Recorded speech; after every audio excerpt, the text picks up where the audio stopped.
municipality in Benguet. It is the mid-western section of Benguet, bounded by the Kribungan on the northeast, Agok on the east, Tublay on the southeast, Sablan and Bagulinon the southwest, Sab Gabriel on the midwest.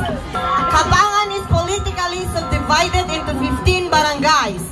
Each barangay consists of purok and some have sitios.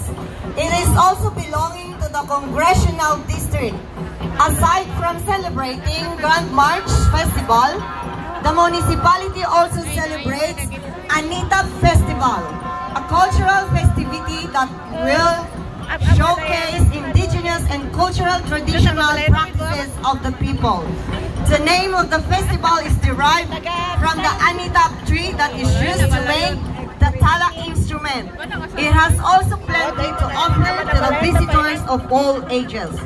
Some destinations include the mighty Amburan and Mayflower's Lodging. So make sure to include Kapangan in your next visit in Benguet. Yours starts now.